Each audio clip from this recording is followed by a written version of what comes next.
Assalamualaikum warahmatullahi wabarakatuh. Bismillah walhamdulillah.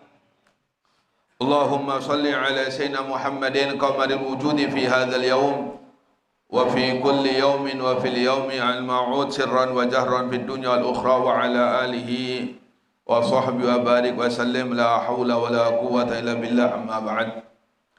Alhamdulillah, dia ada bosan-bosannya kita ungkapkan terima kasih kita kepada Allah Subhanahu wa taala, rasa syukur kita kepada Allah Subhanahu wa taala yang mana di malam hari ini kembali kita bersama-sama dikumpulkan oleh Allah Subhanahu wa taala di tempat yang sangat dimuliakan oleh Allah Subhanahu wa taala. Bersama-sama kita diberikan kemampuan oleh Allah Subhanahu wa taala untuk bisa berzikir kepadanya. Kita memohon kepada Allah Subhanahu wa taala, kita meminta kepada Allah dengan berkat kemuliaan Nabi Muhammad sallallahu alaihi wasallam, dengan berkat kemuliaan para habaib, para wali-wali Allah Subhanahu wa taala, dengan berkat kemuliaan Al-Imam Al-Qutub Al-Habib Abdullah Haddad, mudah-mudahan Allah Subhanahu wa taala pertemukan kita dengan Nabi Muhammad sallallahu alaihi wasallam sebelum roh kita diambil oleh Allah Subhanahu wa taala. Mudah-mudahan Allah Subhanahu wa taala pertemukan kita dengan Nabi Muhammad sallallahu alaihi wasallam sebelum roh kita diambil oleh Allah Subhanahu wa taala. Mudah-mudahan Allah Subhanahu wa taala pertemukan kita dengan Nabi Muhammad sallallahu alaihi wasallam sebelum roh kita diambil oleh Allah Subhanahu wa taala. Amin ya rabbal alamin. Mudah-mudahan dapat berkahnya dari Al-Habib Utsman bin Yahya Mufti Betawi. Amin ya rabbal alamin. Fasal kedua, pembahasan mengenai kewajiban mawaddah dan mahabbah. Mawaddah ini kasih sayang, kalau mahabbah cinta kepada keluarga dan keturunan Rasulullah sallallahu alaihi wasallam serta dalil-dalilnya. Ini fasal yang kedua, yaitu membahas tentang dalil-dalil kewajiban mahabbah, cinta atau kasih sayang kepada keluarga dan seluruh keturunan Nabi Muhammad sallallahu alaihi wasallam. Ciri-ciri dari ahlu sunnah wal jamaah cuma dua. Ya, ini ciri ahlu sunnah wal jamaah.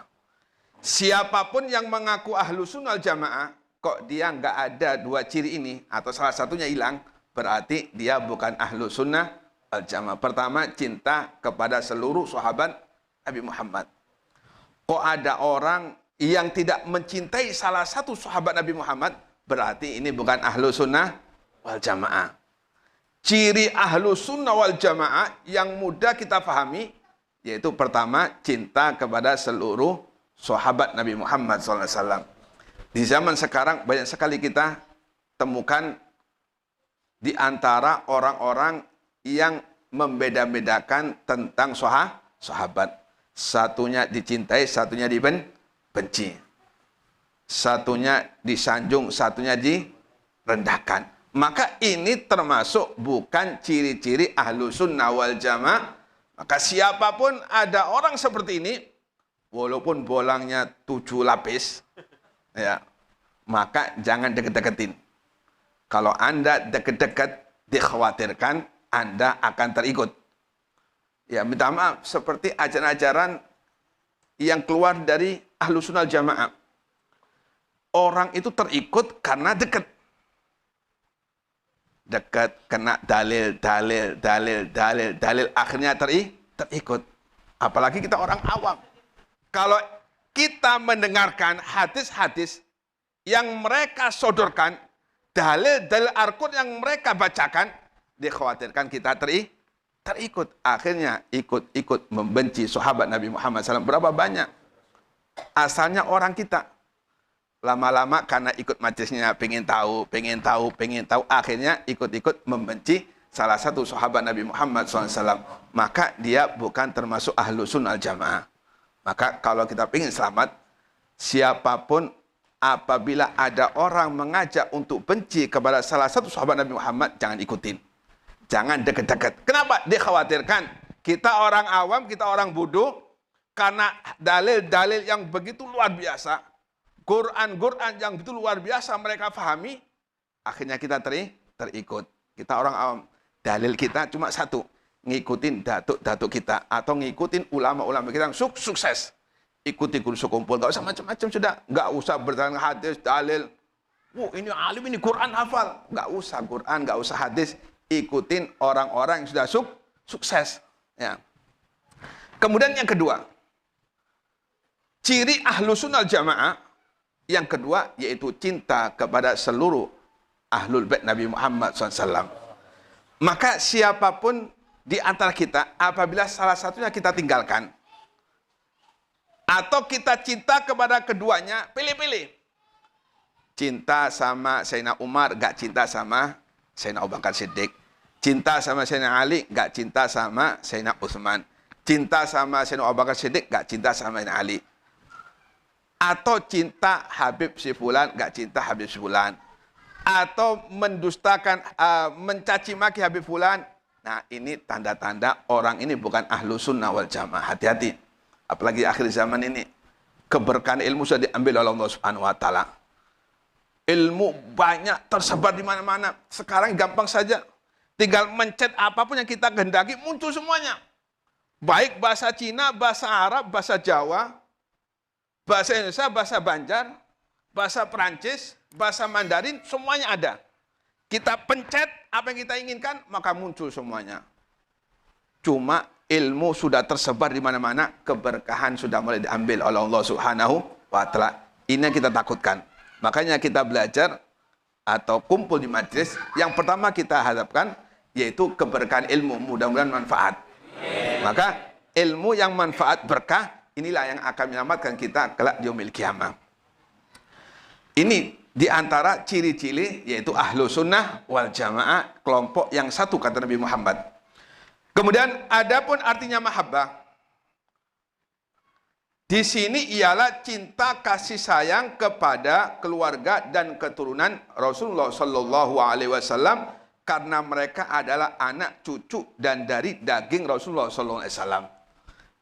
Kita kalau mencintai salah satu ahlul bait Nabi Muhammad atau anak cucu Nabi Muhammad, hakikatnya kita cinta terhadap Nabi Muhammad Sallallahu Alaihi Wasallam. Dan siapapun yang membenci salah satu dari anak cucu Nabi Muhammad SAW, hakikatnya yaitu membenci Nabi Muhammad SAW. Jadi keluarga Nabi Muhammad atau keturunan Nabi Muhammad diibaratkan rantai. Tahu rantai kita? Satu kita goyang, maka gerak semuanya sampai ke pusatnya. Satu kita gerakkan, maka gerak semua sampai kepada puncaknya siapa? Nabi Muhammad SAW. Maka orang yang berhak untuk mendapatkan kecintaan Nabi Muhammad adalah mereka orang-orang yang maksimal di dalam mencintai keluarga Nabi Muhammad SAW. Dan orang yang mendapatkan kecintaan dari Allah Subhanahu wa Ta'ala, mereka yang maksimal mencintai Nabi Muhammad SAW. Makanya tiga serangkai ini nggak bisa dipisah.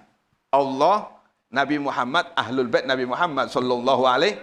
Mengaku cinta Allah, wajib cinta Nabi. Mengaku cinta Nabi, wajib cinta Ahlul Bait Nabi Muhammad Sallallahu Alaihi Wasallam. Nggak bisa dipisahkan atau diputus-putus. Kemudian, karena mereka adalah anak cucu dan dari darah daging Rasulullah Sallallahu Alaihi Wasallam, dan dengan mencintai mereka akan membuat hati Rasulullah Sallallahu Alaihi Wasallam menjadi ridho dan senang. Dan demikian itu memang telah menjadi adat tabiat a'rad basyariyah. Tubuh manusia sebagai umpama jika seorang menyatakan kasih sayang kepada anak kita, maka tentu hati kita akan senang dan menyukainya. Dan dalam kitab ini juga akan disebutkan beberapa hadis yang mengandung janji-janji kebaikan bagi orang yang menaruh mahabbah di hatinya kepada keluarga atau berbuat kebaikan kepada mereka. Berapa banyak ulama-ulama kita, ya. Baik Ibnu Arabi, kita semua tahu Ibnu Arabi, seorang ulama besar. Imam Jalaluddin As-Suyuti, seorang muhaddisin. Al-Habib Ali Al-Habsyi. Tahu Habib Ali Al-Habsyi? Tahu enggak? Habib Ali Al-Habsyi, penulis Sifatu Duror. Beliau pernah di dalam kalamnya atau kitabnya, Habib Al-Habsyi, beliau menyatakan, Al-laduni fina. Ilmu laduni itu milik Ahlul Bait Nabi Muhammad. Ini yang mengatakan Habib Ali. Dan tidak akan diberikan ilmu laduni kecuali kepada ahlul bait Nabi Muhammad sallallahu alaihi wasallam. Sebab itu sir Nabi Muhammad. Jadi Nabi Muhammad meninggalkan dua peninggalan. Pertama, ilmu. Ilmu ini bisa dicapai siapapun yang mau belajar. Siapapun yang mau belajar dan sungguh-sungguh pasti akan ada pertolongan dari Allah Subhanahu wa taala. Cuma berkah atau enggaknya kurang tahu, itu urusan Allah Subhanahu wa taala. Yang penting siapapun yang mau belajar. Ya, orang-orang apa namanya itu yang misionaris, mereka hafal Quran. Mereka hafal Quran, mereka hafal hadis. Cuma keberkahan nggak diberikan Allah Subhanahu wa taala, ilmunya dipakai untuk maksiat. Ilmunya menjadi sarana untuk makin jauh dari Allah Subhanahu wa taala. Siapapun yang bersungguh-sungguh belajar pasti ditolong oleh Allah Subhanahu wa taala. Cuma keberkahan tidak semua diberikan Allah Subhanahu wa taala. Hanya orang-orang khusus. Ya, makanya mudah-mudahan kita mendapat keberkahan. Yang kedua, yaitu sir. Nah, sir ini nggak bisa diberikan Allah Subhanahu wa taala kecuali kepada anak cucu Nabi Muhammad. Jadi perlu kita ingat, ilmu bisa dipelajari oleh siapapun. Peninggalan Nabi Muhammad yang berupa ilmu bisa dipelajari oleh siapapun. Cuma sir Nabi Muhammad hanya diberikan Allah Subhanahu wa taala kepada anak cucu Nabi Muhammad sallallahu alaihi wasallam. Di antaranya kata Habib Ali, al-ilmu laduni. Ilmu laduni itu milik Nabi Muhammad dan akan diberikan Allah Subhanahu wa taala kepada ahlul bait Nabi Muhammad. Al-Imam Jalaluddin As-Suyuti diberikan oleh Allah ilmu laduni, padahal bukan dari kalangan ahlul bait Nabi Muhammad. Kenapa? Kata Habib Ali, karena dia luar biasa di dalam muhibbin atau mencintai ahlul bait Nabi Muhammad. Sampai-sampai belum menyusun hadis yang berkenaan dengan ahlul bait Nabi Muhammad. Al-Imam Suyuti, apa nama kitabnya lupa itu. Ihya'ul Mayyit insyaallah. Di situ Imam Suyuti khusus mencatat hadis-hadis yang berhubungan dengan ahlul bait Nabi Muhammad sallallahu alaihi wasallam. Kemudian